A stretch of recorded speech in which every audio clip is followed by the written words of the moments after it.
Hablemos de la desgarradora guerra en Ucrania y de lo que podemos hacer para intentar detenerla. Cada día que continúa la guerra, civiles y soldados están siendo asesinados. Millones de ucranianos se han visto obligados a huir y a buscar asilo en tierras extranjeras. Escuelas, hospitales, edificios de apartamentos e infraestructura han quedado reducidos a escombros. Escribimos este libro para tratar de ayudar a la gente a entender una guerra que nunca debió de haber existido. Una guerra que ha durado meses y podría durar años.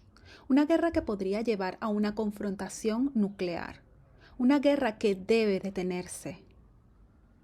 Sabemos que la gente tiene opiniones muy diferentes sobre este conflicto y esperamos que nuestro libro y esta charla fomenten un diálogo respetuoso. No hemos intentado justificar o excusar la invasión rusa de Ucrania, porque no creemos que sea justificable o excusable. Esperamos poder ayudarle a comprender el contexto, los antecedentes y las acciones de todas las partes que han conducido a esta crisis. Como ciudadanos estadounidenses, tenemos muy pocas esperanzas de influir en el gobierno ruso, pero deberíamos poder influir a nuestro propio gobierno. Por eso es tan importante analizar el papel que ha desempeñado Estados Unidos en fomentar el conflicto. Veamos dos elementos de la participación estadounidense que destacamos en nuestro libro: la expansión de la OTAN y los acontecimientos de 2014. Los líderes occidentales califican a la OTAN como una alianza militar defensiva, pero la OTAN se formó para defender a Europa de una invasión por parte de la Unión Soviética. Esa misión se cumplió cuando la Unión Soviética se desintegró en 1991. La OTAN debió haberse disuelto al final de la Guerra Fría, junto con el Pacto de Varsovia, que fue el homólogo de la OTAN en el bloque del Este. En su lugar, la OTAN se reinventó para justificar su continuidad. Se expandió hacia las fronteras de Rusia, a pesar de las muchas promesas de que no lo haría, e ignorando las advertencias de expertos estadounidenses y diplomáticos occidentales que esto conduciría a una crisis previsible pero totalmente evitable con Rusia, como de hecho ha ocurrido. Puedes ver el mapa que muestra las distintas oleadas de expansión en las que la OTAN incorporó antiguas repúblicas soviéticas y los vecinos europeos de Rusia. En 2008, el antagonismo alcanzó nuevos picos, cuando la OTAN, bajo la presión de Estados Unidos, le prometió públicamente membresía a las antiguas repúblicas soviéticas de Ucrania y Georgia. Aunque no se fijó una fecha definitiva, la OTAN comenzó a suministrar cada vez más altos niveles de ayuda militar y formación a Ucrania, incluyendo a Ucrania en ejercicios militares. Así que Rusia ciertamente tenía preocupaciones legítimas sobre la vinculación de Ucrania en una alianza militar en expansión que estaba rodeando a Rusia con poderosas fuerzas militares y que ya había desencadenado guerras agresivas y ocupaciones en Kosovo en 1999, Afganistán en 2001, Libia y Siria en el 2011. El otro acontecimiento que sirvió para sentar las bases de la invasión rusa en 2022 fue el golpe de Estado en Ucrania en 2014. Las revueltas de 2014 comenzaron con masivas protestas pacíficas contra el corrupto presidente prorrusia, Viktor Yanukovych. Por desgracia, estas protestas se convirtieron en violentas y fueron cooptadas por grupos neonazis que se negaron a aceptar un plan negociado internacionalmente para una transición política y en su lugar condujeron a un golpe de Estado. El alcance del apoyo y la participación de Estados Unidos en este golpe sigue siendo un misterio. Como los anteriores golpes de Estado respaldados por Estados Unidos en Irán, Chile y muchos otros países. Pero una cinta de audio filtrada de la subsecretaria de Estado, Victoria Nuland, y el embajador estadounidense Geoffrey Pyatt exponen su papel de gestores del golpe, ya que eligieron a dedo las posiciones que asumirían cada uno de sus colaboradores ucranianos en el gobierno postgolpe. Aunque las protestas pacíficas originales en Ucrania giraban en torno al deseo de unirse a la Unión Europea, Nuland desestimó la opción más popular de la Unión Europea para primer ministro, Vitaly Klitschko, con su nefasto comentario sobre la Unión Europea. Según una encuesta de Gallup realizada en abril de 2014, casi el 50% de los ucranianos rechazaba la legitimidad del gobierno posterior al golpe. Esto provocó rebeliones en partes de Ucrania que eran étnica y culturalmente próximas a Rusia. En Crimea, una península en el Mar Negro con una población mayoritariamente ruso parlante, que formó parte de Rusia desde 1783 hasta 1954, así como las provincias orientales de Luhansk y Donetsk. En Odessa, 42 manifestantes antigolpistas murieron quemados por una turba el 2 de mayo de 2014. El nuevo gobierno de Ucrania fue rechazado por el Parlamento de Crimea y se convocó un referéndum para unirse a Rusia, el cual fue aprobado abrumadoramente y fue aceptado por Rusia, pero no fue reconocido por otros países. Las provincias de Luhansk y Donetsk también aprobaron referéndums declarándose a sí mismas independientes de Ucrania, lo que dio lugar a una guerra civil en la que murieron alrededor de 14.000 personas. Muchas unidades militares ucranianas con base en esta región desertaron a las autoproclamadas repúblicas o se negaron a luchar contra su propio pueblo. Así que el gobierno ucraniano formó nuevas unidades de Guardia Nacional para luchar contra los separatistas. Entre ellos se encontraban unidades como el Batallón Azov, reclutado por los mismos grupos neonazis que tomaron las armas para encabezar el golpe de Estado en Kiev en febrero de 2014. Los peores combates de la guerra civil terminaron en febrero de 2015, con la firma del Acuerdo de Minsk II. La propuesta fue redactada por Francia, Alemania y Rusia y aceptada por Ucrania y por las repúblicas autoproclamadas. Estableció un alto el fuego y una zona desmilitarizada entre las partes beligerantes, supervisada por 1.300 observadores y personal de la OSCE, la Organización de Seguridad y Cooperación en Europa. Aunque el alto al fuego se mantuvo en gran medida de 2015 a 2022, el gobierno ucraniano no aplicó los aspectos políticos de los acuerdos de Minsk II. Había acordado conceder a Donetsk y Luhansk un nuevo estatuto de autonomía, pero cada vez que el gobierno ucraniano intentaba avanzar en este sentido, las fuerzas de extrema derecha ejercían de nuevo su poder e insistieron en que Ucrania debía seguir luchando para recuperar sus territorios perdidos. La OTAN y Estados Unidos también son los responsables del fracaso de Minsk II. A pesar de que oficialmente afirmaran apoyar el acuerdo, la OTAN y los Estados Unidos bajo Trump y Biden seguían desarrollando la fuerza militar ucraniana, alentando al gobierno ucraniano a creer que podrían eventualmente recuperar Donbass y Crimea por la fuerza, y que Estados Unidos y la OTAN apoyarían eso. Cuando las tensiones estaban llegando a un punto de ebullición en diciembre de 2021, Rusia tomó la iniciativa de redactar 2 tratados de seguridad mutua, uno entre Rusia y Estados Unidos y el otro entre Rusia y la OTAN.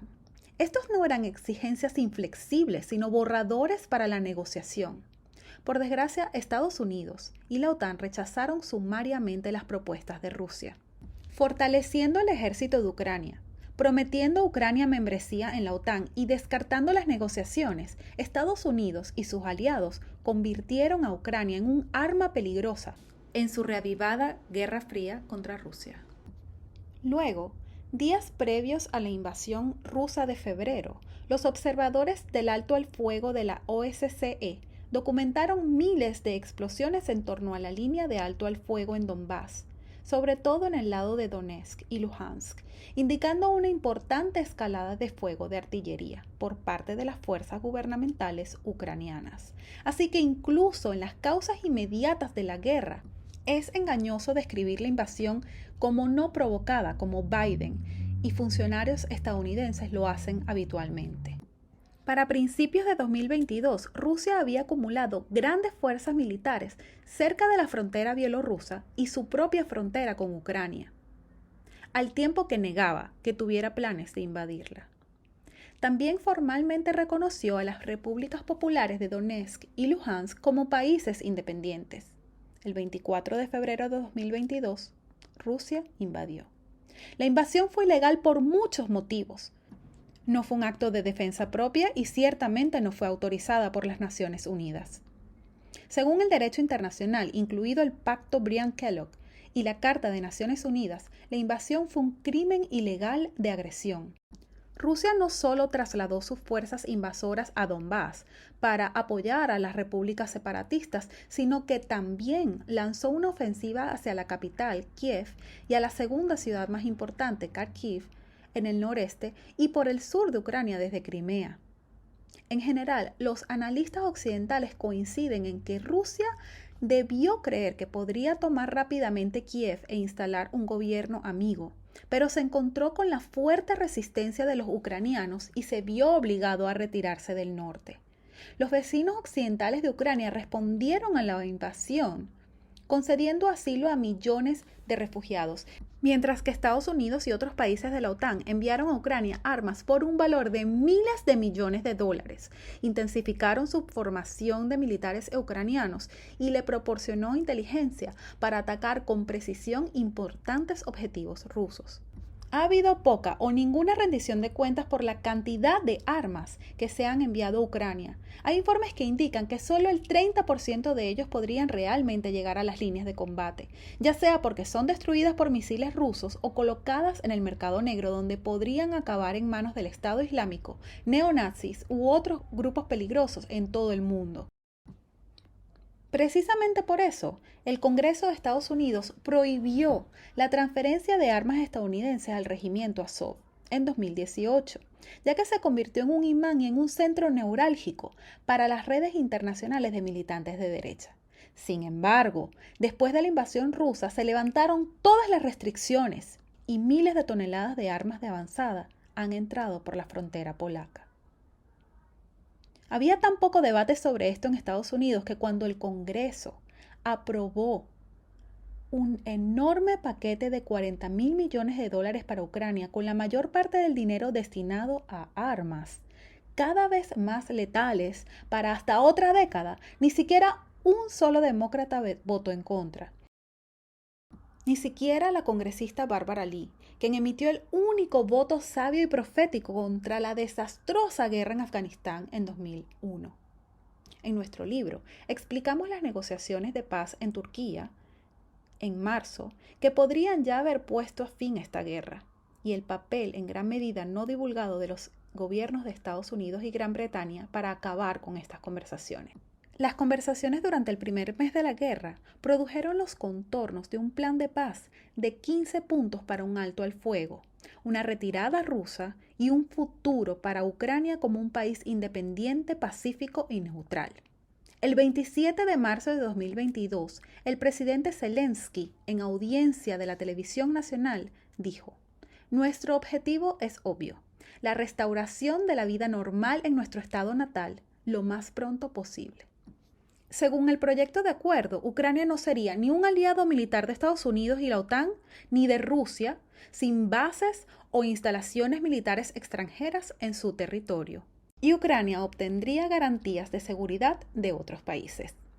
Los rusoparlantes de Ucrania tendrían libertad de expresarse y de estudiar y leer en ruso, y el futuro de Crimea y Donbass estaría determinado por un proceso político internacionalmente aceptado, durante un periodo de transición de varios años. Pero nada de esto se cumplió. El primer ministro británico Boris Johnson viajó a Kiev el 9 de abril y le dijo al primer ministro Zelensky que el Reino Unido no sería parte de ningún acuerdo entre Ucrania y Rusia, y que el occidente colectivo, como él le llamaba, veía una oportunidad de presionar a Rusia y estaba decidido a aprovecharla al máximo. Diplomáticos turcos que habían estado mediando las conversaciones de alto el fuego informaron que el secretario de Defensa de Estados Unidos, Austin, emitió un mensaje similar a Zelensky y que estos mensajes acabaron efectivamente con sus esfuerzos de paz. Así que las primeras esperanzas de una paz negociada se desvanecieron en gran medida como resultado de la determinación política de Estados Unidos y Gran Bretaña de debilitar a Rusia aún a costa de ríos de sangre ucraniana en una guerra que podría durar años. El socavamiento de las conversaciones del alto al fuego fue una trágica oportunidad perdida. Desde que se abandonaron las conversaciones, la matanza y la destrucción han continuado con cientos de ucranianos asesinados cada día. Rusia ha tomado control de más territorio y a pesar del éxito en la contraofensiva ucraniana, Rusia ocupa ahora el 20% de Ucrania. Las sanciones contra Rusia han sido contraproducentes y han provocado una escalada de los precios de energía en todo el mundo, mientras que la reducción de las exportaciones de cereales han provocado una hambruna generalizada, sobre todo en el sur global. Europa se enfrenta a una crisis energética y de calefacción doméstica. Mientras tanto, ningún lado ha explicado honesta o públicamente cuáles son sus objetivos en esta guerra o cómo pueden justificar la destrucción total de Ucrania e incluso el mayor peligro, el de una guerra nuclear. Incluso el viejo halcón de guerra Henry Kissinger advierte que la política estadounidense ha metido la pata hasta el fondo y nos ha arrimado al borde de una guerra mundial sin un objetivo claro ni un final a la vida. Dijo al Wall Street Journal: estamos al borde de la guerra con Rusia y China por cuestiones que en parte hemos creado, sin ningún concepto de cómo va a terminar o a dónde se supone que debe llevarnos. Y aquí en casa nos dicen que no tenemos fondos para un sistema de salud decente, o educación universitaria gratuita, o vivienda para los sin techo. No podemos permitir que se despilfarren nuestros fondos públicos en otra guerra imposible de ganar y un presupuesto militar aún más abultado. Los gobiernos del sur observan cómo los efectos de esta guerra arrastran a millones de sus habitantes al hambre y la hambruna, mientras que la crisis energética europea ya está sumiendo al continente en una recesión. En Estados Unidos hemos salido relativamente ilesos de esta guerra en comparación con muchos otros pueblos, pero ya estamos enfrentando un aumento de los precios, lo cual empeorará a medida que continúe la guerra. Y los Estados Unidos no estará exento de los efectos de esta inminente recesión mundial. Con el caos climático poniendo en peligro el futuro mismo de la vida en este planeta, esta guerra está desbaratando nuestros esfuerzos para afrontar la crisis climática. En lugar de un Green New Deal, estamos presenciando una lucha loca por producir más petróleo, gas y carbón, mientras las empresas energéticas cosechan beneficios récords de su desastroso capitalismo. Y aunque el clima se calienta y los gobiernos y las empresas cambian sus ya inadecuados planes climáticos, Rusia y Estados Unidos nos amenazan con otro desastre existencial: una guerra nuclear apocalíptica. Comprendemos que algunas personas no estén de acuerdo con nuestro análisis de este conflicto, pero esperamos que todos estemos de acuerdo en que debemos hacer todo lo posible para que esta guerra llegue a su fin. Y por eso Code Pink forma parte de una coalición llamada Paz en Ucrania.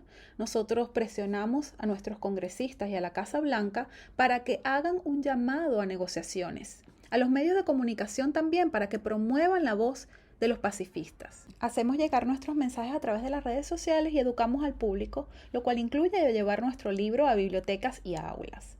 Y les animamos a que se unan a nosotros. Debemos actuar ahora para decir: paren el derramamiento de sangre, paren los bombardeos, paren la locura. Debemos trabajar juntos para exigir un alto al fuego y negociaciones. No más guerra. Gracias.